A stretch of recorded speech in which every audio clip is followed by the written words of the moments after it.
ధర్మశాస్త్రం అంటే ఊరికే పై పై మాటలు మాట్లాడేది కాదండి. బ్రాహ్మణుడి విషయంలో ధర్మశాస్త్ర శాసనం ఇది. బ్రాహ్మణుడు ఏనాడు రాజుకు సేవ చేయకూడదు, రాజాస్థానములలో ఉద్యోగం చేయకూడదు. అప్పుడే ఇతడికి ఒక స్వతంత్ర ప్రతిపత్తి ఉంటుంది. విద్యాస్థానమును అలంకరించవలసిన వాడు స్వీయ శాసనంలో ఉండాలే తప్ప ఒకడికి తల వంచే పరిస్థితిలో ఉండకూడదు. అలాగే విద్యాస్థానము యొక్క గొప్పతనము, గరిమ ఎప్పుడు బయటికి వస్తుంది, ఎప్పుడు అందరికీ అర్థమవుతుంది? ఎప్పుడైతే ఈ గురువు, ఈ విద్యా సంపన్నుడు స్వతంత్ర ప్రజ్ఞగా ఉండగలుగుతాడో అప్పటి వరకే.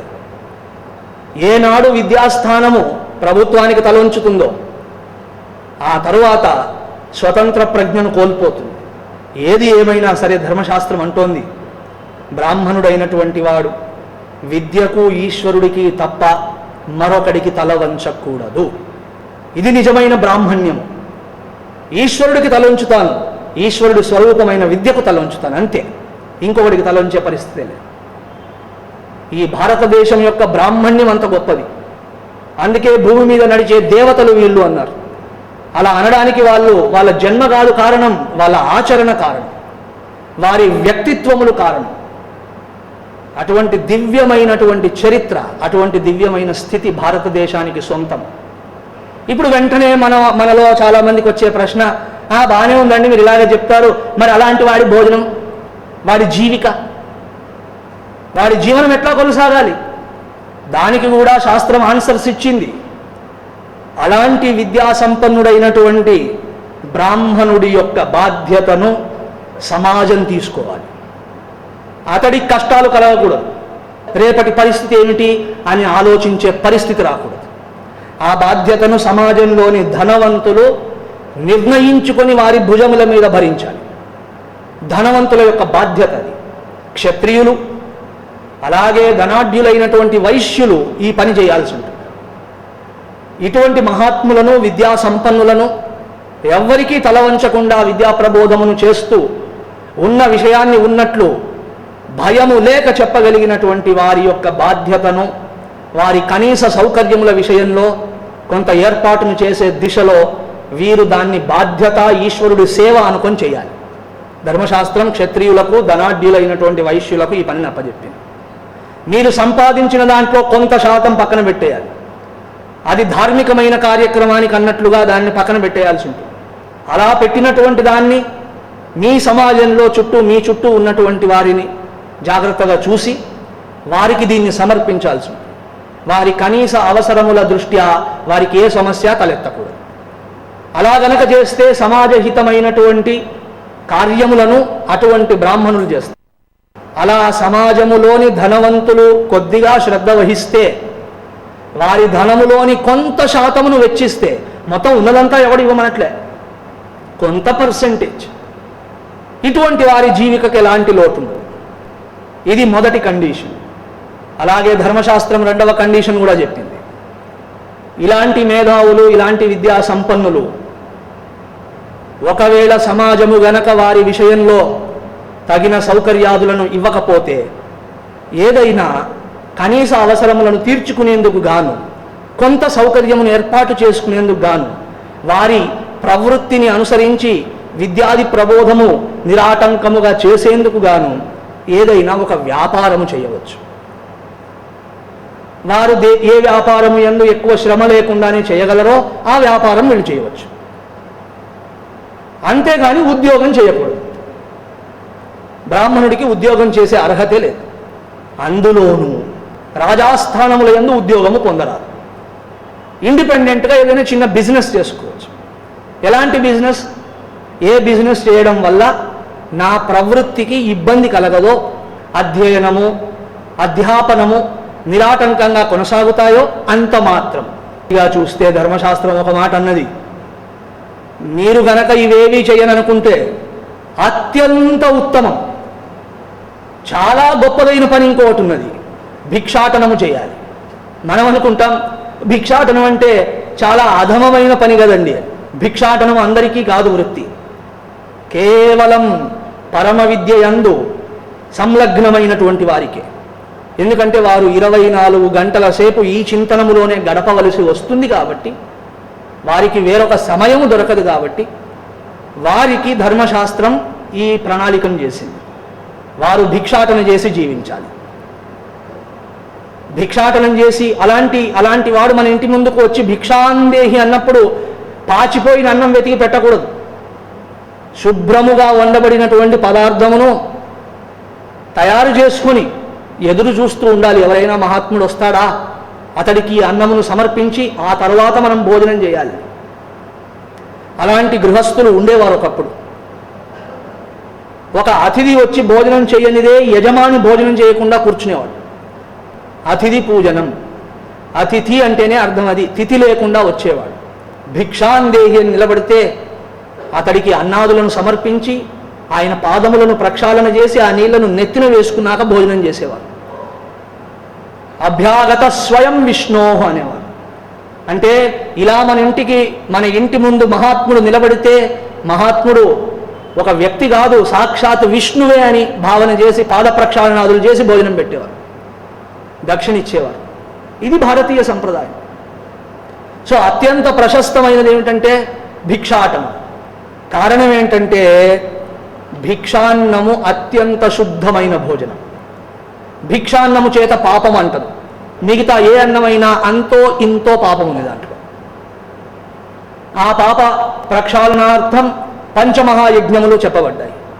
మనం ఇంట్లో మన డబ్బుతో సంపాదించిన అన్నాన్ని తిన్నప్పుడు కూడా కొంత పాపం ఉన్నది. పాపార్జిత విత్తము ద్వారా వండబడిన అన్నము యందు పాపం ఉన్నది. దానిని సూనము అని అంటారు. పంచసూనములు చెప్పబడ్డాయి. 5 పాపములు అనివార్యంగా గృహస్థుడి ద్వారా జరుగుతూనే ఉంటాయి. వాటి నివారణార్థం పంచమహాయజ్ఞాలు: దేవయజ్ఞం, పితృయజ్ఞం, బ్రహ్మయజ్ఞం, భూతయజ్ఞం, మనుష్యయజ్ఞం. ఇవి చేయబడితే పంచశూలముల వల్ల జన్మించిన అపరాధం తొలుగుతుంది. ఇలా ఏర్పాటున్నది. ఒక్క భిక్షాన్నము విషయంలో ఏ దోషము ఉండదు. కాబట్టి ఇటువంటి మేధావి ఎవరి మీద ఆధారపడకూడదు. కాబట్టి తన జీవికను చక్కగా నిర్వహించుకునేందుకు గాను భిక్షాన్న గ్రహణము చేయవచ్చును. ఇలా భిక్షాన్నము స్వీకరించేవాడు ఎవడికి దాస్యము చేయవలసిన పని ఉండదు, ఎవడికి తల వంచవలసిన పని ఉండదు. ఇలా వారి వారి స్థితిని అనుసరించి, వారి వారి పరిస్థితిని అనుసరించి ఈ మూడింటిలో ఏదో ఒకదాన్ని మేధావి అయినవాడు, విద్యాసంపన్నుడు స్వీకరించాల్సి ఉంటుందే తప్ప ఏ పరిస్థితిలోనూ ప్రభుత్వమునకు విధేయుడిగా ఉండవలసిన ఉద్యోగమును చేయరాదు. ప్రభుత్వానికి విధేయుడిగా ఉండకూడదని కాదు, విధేయత ఉన్నది కానీ ఉద్యోగం చేయం. అలా జీవికను వ్యవహారాన్ని స్వీకరించుకోవాలి. అయితే జాగ్రత్తగా చూడండి, ఈ మూడింటిలో ఏదో ఒకదాన్ని అవలంబించి తన జీవికను చక్కగా నిర్వహించుకోవాలనుకుంటే ఈ మూడింటి ద్వారా కూడా అధికమైన డబ్బు రాదు. కాబట్టి ఇటువంటి మేధో సంపన్నులైన మహాత్ములు తమ జీవితమును సాదాసీదాగా ఉంచుకోవడంలోనే సంతోషపడాలి. అంతేగాని ఫలాని వాడు ఇలా ఉన్నాడు కాబట్టి నేను అలా ఎందుకు ఎదగట్లేదు, ఫలాని వాడికి ఇంత సంపద ఉన్నది కాబట్టి నాకెందుకు అంత సంపద రాకూడదు, ఇలాంటి ఆలోచన కూడా చేయడానికి లేదు. తనను తాను సంపాదించుకుంటూ ఒక సాదా జీవితాన్ని గడిపేందుకు సిద్ధపడాలి. అండ్ మీరు ఈ మూడింటి ద్వారా అంత ధనాన్ని సంపాదించలేరు. సమాజంలోని ధనాఢ్యులు మిమ్మల్ని సంరక్షించి పోషించిన ఒక స్థితి ఉంటుందే తప్ప విపరీతమైన ధనం అయితే రాదు. మీరు వ్యాపారాదులు చేసినా మరీ పెద్ద వ్యాపారాలు చేయడానికి అనుమతి లేదు. అలాగే భిక్షాన్నం అని కూర్చున్నారంటే అసలు. కాబట్టి ధనము యొక్క ఆవశ్యకత అధికమయ్యేలాంటి జీవన విధానం ఉండకూడదు. అలా గనక ఉంటే దాని యొక్క తీవ్రమైన ప్రభావం కారణం చేత ఏదో ఒక క్షణంలో రాజులను ధనవంతులను సేవించే పరిస్థితి ఏర్పడుతుంది. అలాంటి పరిస్థితి ఏర్పడిన మరుక్షణం వారి కార్యములను సమర్థించాల్సి వస్తుంది. సమర్థించకపోయినా విరోధించలేని పరిస్థితి ఏర్పడుతుంది. సమర్థించడం ఎంత పాపమో, ఎంత తప్పో, విరోధించకపోవడం కూడా అంతే తప్పు. మౌనంగా ఉండడం కూడా ఒక్కోసారి తప్పు కిందే పరిగణింపబడుతుంది. సో అలాంటి దుస్థితి మేధావులకు కలగకూడదని ధర్మశాస్త్రం ఎంత కట్టడి చేసి పెట్టింది. ఇది భారతీయుల దర్శనం, జీవన విధానం, జీవితంలో విలువల యొక్క అనుసరణ. అలా యుగ యుగాలు నడిచింది భారతదేశంలో, ఒకరోజు 2 రోజులు కాదు. భారతీయ బ్రాహ్మణ్యం అంటే ఇది. ఇలాంటి వారి నిర్దేశకత్వంలో ప్రభుత్వాలు నడిచాయి.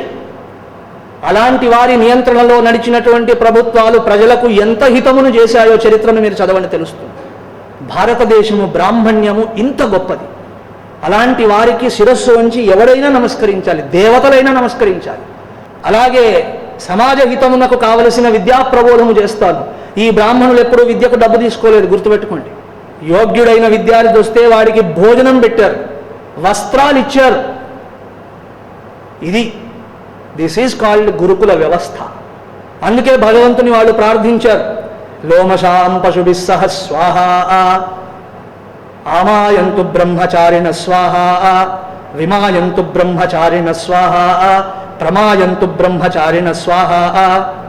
నా దగ్గరికి బ్రహ్మచారులు వచ్చి విద్య అధ్యయనము చేసెదరుగాక, వారికి తగిన వసతిని అనుగ్రహించేలా, వారికి తగిన వసతిని కలిగించేలా పరమాత్మ మమ్మల్ని అనుగ్రహించు అన్నారే తప్ప, అరే పిల్లవాడా నువ్వు కూడా కొంత తెచ్చుకో, నా కొరకు కూడా ఏదో ఒకటి పట్టుకురా అనలేదు. ఇది భారతీయుల యొక్క వైభవం. బ్రహ్మముఖము నుండి వీరు జన్మించారంటే కాదనేటువంటి ధైర్యం ఇంకెవరికి ఉంటుందండి? ఎవడు ఇంత నిస్వార్థ జీవనుడో, ఎవడు శాస్త్రానికి అంకితమైన హృదయం కలిగిన వాడో, వాడు బ్రహ్మ ముఖము నుండి కాకపోతే ఇంకెక్కడి నుండి? వాడు బ్రహ్మ ముఖము నుండి పుట్టడం కాదు, వాడు ఈశ్వరుడి ముఖమై ఉంటాడు. వాడు నోరు తెరిస్తే భగవంతుడే మాట్లాడుతున్నట్టు లెక్క, శాస్త్రమే మాట్లాడుతుంది. అలాంటి వాడి సన్నిధి చాలు మన జీవితాలు ఉద్ధరింపబడడానికి. దిస్ ఈజ్ కాల్డ్ భారతీయ బ్రాహ్మణ్య వ్యవస్థ. అంతే తప్ప స్వార్థం అనేటువంటిది అణుమాత్రము కూడా వారికి లేదు. అలాంటి వారు ఆహ్వానింపబడిన బీదరికము కలిగిన వారు, స్వచ్ఛంద బీదరికం. వారికి వారు గిరి గీసుకున్నారు, ఇంతకు మించి నేను కాలు బయట పెట్టేదే లేదు. ఎవరైనా మహారాజాదిరాజులు వీరి యొక్క గొప్పతనాన్ని చూసి రాసులుగా ధనాన్ని కుమ్మరిస్తే నిధి సుఖమా, రాముని సన్నిధి సుఖమా అని ప్రశ్నించారు. రాజుల సంపదను తిరస్కరించి పంపించారు. అయ్యే పనేనా? తన జీవితంలో స్వయం శాసితమైన అనుశాసనము లేనివాడు ఈ పని చేయగలడా? మహారాజా, మీకు మా యందు చక్కటి భావము కలిగినది, చాలా సంతోషము, ఈ ధనాన్ని మీరే ఉపయోగించండి అని వెనక్కి పంపించారు. తగిన విధమైన చక్కటి మాటలతో ప్రజాక్షేమానికి ఉపయోగించండి, ఆ ప్రజల్లో నేను బాగుంటాను అన్నారే తప్ప they did not Hamas wealth. ఇది వాల్యూస్ అంటే, వాల్యూ స్ట్రక్చర్ అంటే ఇది. వాల్యూస్ ఉండడం అంటే అర్థం ఏమిటి? వాల్యూ స్ట్రక్చర్ ఉన్న వ్యక్తులు ఉండడం. మన మహాత్ములు వారిని వారు కట్టడి చేసుకొని ధన విషయంలో, పేరు ప్రతిష్టల విషయంలో, అనేకమైన విషయములలో వారికి వారు ఒక నిబంధనను విధించుకొని శాస్త్ర సంరక్షణం చేశారు. ఈ మహాభారతం ఏనాడు కథ, వ్యాసులు ఏనాడు అనుగ్రహించారు, వైశంపాయనులు ఏ రోజు చెప్పారు, సౌతి ఏ రోజు ప్రబోధించాడు మనకు తెలియదు. కానీ ఆనాటి నుండి ఈనాటి వరకు ఎవరు సంరక్షించారు దీన్ని? You should really think. ఉపనిషత్తులు ఉన్నాయి, మహాగంభీరమైన ప్రబోధాలు. ఇన్ని వందల వేల సంవత్సరముల కాల ప్రవాహంలో ఈ గ్రంథాలు ఎవరు రక్షించారు? ఈ ఉపనిషత్తులను, ఈ భగవద్గీతను, రామాయణ, భారత, భాగవతాది సమస్త శాస్త్రమును ఎవరు రక్షించాడు? Definitely not the majority. ఈ మెజారిటీ ఏం రక్షించలేదు. దెన్ ఎవరు? ఆ మైనారిటీ. వారికి ఇంకొక పని లేదు, వారి జీవితం కేవలం దీనికి అంకితం. ఇంకొకరి జోలికి వెళ్ళేది లేదు, ఇతరులతో మాట్లాడేది లేదు, వాళ్ళ వ్యవహారంలో తలదూర్చేది లేదు, వాళ్ళు చేసేటువంటి కార్యక్రమములలో పోయి హడావిడి పడేది లేదు. వారి ఆశ్రమాల్లో కూర్చున్నారు, ఉన్నదేదో తిన్నారు, ఉన్నంతలో శాస్త్రాన్ని కాపాడారు. లేకపోతే ఇది మిరకిల్ అనిపించట్లేదా మీకు? 1,00,000 శ్లోకాల మహాభారతం ఇవాల్టికి కూడా లభిస్తోంది. ఎట్లా లభిస్తుంది? ఎవరు దీన్ని కాపాడారు? దీన్ని ఎవడు ఫ్రీగా ప్రింట్ చేసి చేతులకు ఇవ్వట్లేదు, అయ్యా మీరు దాచిపెట్టుకోండి అని ఇవ్వట్లేదు. ఇంకా మహాభారతం విషయమైతే మరీ అన్యాయం, ఇంట్లో పెట్టుకుంటే గొడవలు అవుతాయని ఎవడు ఇంట్లో కూడా పెట్టుకోడు. అయినా సరే ఈ పుస్తకం ఎలా లభించినది చెప్పండి. ఇది అటువంటి బ్రాహ్మణులు చేసిన తపస్సు. అందుకే మన శాస్త్రములన్నీ మహాత్ముల తపస్సు అంటాడు. ఇవి అక్షరాలు కాదు, ఇవి వాక్యములు కాదు, ఇది భాష కాదు, ఇది అక్షరబద్ధమైన అటువంటి మహనీయులైనటువంటి బ్రాహ్మణుల యొక్క తపస్సు. దీనిని స్పర్శించినా చాలు మన జన్మలు ధన్యమైపోతాయి. అధ్యయనం చేయడం, అర్థం చేసుకోవడం తర్వాత విషయం. సో ఇలాంటి మహనీయత కలిగినటువంటి వారు ధర్మశాస్త్రం చెప్పినట్లు జీవించి వారు వారి విలువలను సంరక్షించుకుంటూ ఆ విలువలను అనుసరిస్తూ వీటిని కాపాడారు. ఇలాంటి మహనీయులు ఈశ్వరుడికి, శాస్త్రానికి, వారి గురువుకు తలంచుతారే తప్ప ఆ విషయంలో సమర్పణ తప్ప ఇంకొకరికి సమర్పితులు కారు. ప్రత్యేకించి అధికార పీఠములను అధిరోహించిన వారి ముందు తల వంచరు. అలా పెద్దలు తల వంచడం అంటే సమాజ వినాశనమునకు కావలసిన ఏర్పాటు అయినట్టు లెక్క. ఆ విధంగా అటువంటి మహాత్ములను చూసినప్పుడు ఎంత మహారాజుకైనా వారి మాటను కాదనే ధైర్యం వచ్చేది కాదు. మహారాజులు సైతం ఎప్పుడైనా క్లిష్టమైన పరిస్థితులను ఎదుర్కొన్నప్పుడు వాటి విషయంలో సమ్యగ్రూపంగా నిర్ణయము చేయవలసిన స్థితి వచ్చినప్పుడు వీరిని ఆశ్రయించేవారు. వీరొక మాట అంటే తల వంచి అనుసరించేవారు. కారణం, ఇలాంటి మహాత్ముల వాక్కులో తేజస్సు ఉంటుంది, తేజోమయమైన వాణి అది. అంతే తప్ప ఇతరులను పొగుడుతూ వీడు ఇంద్రుడు, వీడు చంద్రుడు అంటూ ఆ వాక్కును కలుషితం చేసుకోలేదు. మర్త్యులైన వాళ్ళను పొగుడుతూ కూర్చుంటే ఆ వాక్కుకు ఈశ్వరుని సేవించే శక్తి ఎక్కడి నుంచి వస్తుంది? కాబట్టి వారు ఈశ్వరుణ్ణి, శాస్త్రాన్ని, గురువును వాళ్ళ గురించి మాట్లాడారు తప్ప ఈ ధనముతో నిండి ఉన్నటువంటి రాజుల గురించి ఎప్పుడు మాట్లాడలేదు. సో ఆ రకంగా వారి వాక్కు తేజోమయము, వారి వ్యక్తిత్వము తేజోమయము, వారి అధ్యయనము తేజోమయము. ఇలాంటి మహనీయుల నియంత్రణలో ఉన్నటువంటి రాజుల పరిపాలనము ఖచ్చితంగా ఎలా ఉండేదో ఊహించండి. ఇలాంటి వారి కనుసన్నలలో మెదిలినటువంటి రాజుల పరిస్థితి ఎలా ఉండేది? ఎప్పుడైనా కొంచెం అహంకారం తలెత్తినా వీరు గుర్తొస్తూనే తగ్గిపోయేది. ఏదైనా చిన్న పొరపాటు వారు చేస్తే రాజా నువ్వు తప్పు చేశావని ధిక్కరించేంత ధైర్యము, శక్తి వీరికి ఉండేది.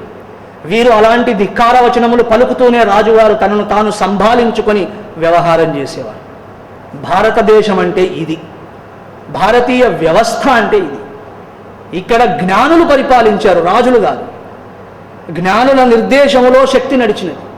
జ్ఞానము ఆశీర్వదిస్తుంటే శక్తి తన పనిని తాను చేసిందే తప్ప శక్తి ఏనాడు జ్ఞానమును ప్రభావితము చేయలేకపోయింది. అటువంటి స్థితిని, ఆదర్శాన్ని నిలబెట్టింది ధర్మశాస్త్రం. ఆ విధంగా వాల్యూస్ని అనుసరించేటువంటి వారు ఏ సమాజంలో విరివిగా ఉంటారో, వాల్యూస్ అంటే విలువలు, విలువలను అనుసరించాలంటే సాదా జీవితం, అప్పుడే ప్రలోభాలకు తల వంచకుండా ఉంటారు. ఇలాంటి వారు ఏ సమాజంలో కొంత ఎక్కువ సంఖ్యలో ఉంటారో ఆ సమాజము సర్వతోముఖమైన అభివృద్ధిని సాధించి తీరుతుంది. కేవలం ఆధ్యాత్మికము, ధార్మికం కాదు, సమస్తమైన క్షేత్రముల యందు, ఆర్థిక క్షేత్రం, సామాజిక క్షేత్రం, కౌటుంబిక క్షేత్రం, పారివారిక క్షేత్రం, సమస్త క్షేత్రాలు చక్కటి ఉద్ధరణకు నోచుకుంటాయి. అది భారతీయ మహాత్ముల గొప్పతనం. వారే గనక లేకపోయి ఉంటే మనకింత చరిత్ర ఉండేది కాదు. వారిని మనం ప్రతిరోజు స్మరించుకుంటూ ఉండాలి. ఇది భారతీయ మహాత్ముల యొక్క వైశిష్ట్యం. వారు తమ ఆచరణతో, వ్యక్తిత్వంతో, అనుష్ఠానముతో, అనుసరణతో, వారి శాస్త్రముతో, ఉపదేశముతో యావత్ దేశమును, యావత్ సంస్కృతిని ప్రభావితం చేశారు. అలాంటి వారు ఉండగా ఏ క్షత్రియుడు, ఏ రాజు అధర్మానికి ఒడిగట్టలేడు. వారి తపస్య అలాంటి శక్తిని కలిగి ఉంటుంది. కానీ అలాంటి వారు తగ్గిపోయారు. మేధావులు మౌనం వహిస్తున్నారు, ధనవంతులు ఇటువంటి క్రూరాత్ములను సపోర్టు చేస్తూ ఉండగా ధర్మగ్లాని, అధర్మ అభివుత్థానము జరుగుతుంది. దానికి సంబంధించి ఒక చిన్న సూచన మనకు ద్రోణాచార్యుల వారి జీవితంలో దర్శనమిస్తుంది. ధర్మగ్లాని ఎలా జరిగినది, అధర్మ ఉత్థానం ఎలా జరుగుతుంది, అలాంటప్పుడు బ్రాహ్మణ్యము ఎలా అధఃపతనం అవుతుంది, ఎలా దిగజారిపోతుంది, తద్వారా అటువంటి మేధావికి, సమాజానికి ఎంత కష్టం వస్తుంది. అతడు ఇబ్బంది పడతాడు, సమాజము ఇబ్బంది పడుతుంది. ఈ పరిస్థితి ఎలా ఉంటుంది అని ఉపన్యాసం చెప్పడం కాదు, ద్రోణాచార్యుల జీవితంలో చూపించారు మహాభారతంలో. అధఃపతన బ్రాహ్మణ్యమునకు ప్రతీక ద్రోణాచార్యుల వారు. మేధావి కాక కాదు, శాస్త్రము తెలియక కాదు, ఒక విచిత్రమైన పరిస్థితి ఏర్పడింది. ఆ పరిస్థితి ఆయనను మెడలు పట్టి వంచింది. ఆయనకు స్వతహాగా హస్తినాపురము రావాలనే లేదు. చూడండి, ఎందుకు? ధర్మాన్ని అనుసరించాడు. రాజుల సన్నిధికి వచ్చి నేను విద్య నేర్పితే నా విద్య అవమానింపబడుతుంది అనుకున్నాడు. తద్వారా అది నాకు శోభ కాదు, ధర్మశాస్త్రోల్లంఘనము చేసినట్లు అవుతుంది అనుకున్నవాడు కూడా మరి ఎందుకు వచ్చాడు ఆలోచించండి. ఏ ప్రభావం అతన్ని నెట్టి ఉంటుంది ఈ స్థితిలోకి? ద్రోణాచార్యుడి జీవితం మేధావి తల వంచితే సమాజము ఎంత అధఃపతనం అవుతుందో చూపించే జీవితం. అలా ద్రోణాచార్యుల వారి జీవితాన్ని ప్రకాశమానము చేసి మనం చూద్దాం. చిన్న చిన్న పొరపాట్లను సైతం భూతద్దం వేసి వెతికి మన జీవితాల్లో, మన సమాజంలో అది లేకుండా చేసుకునేందుకు గాను వారి జీవితాన్ని అధ్యయనం చేద్దాం.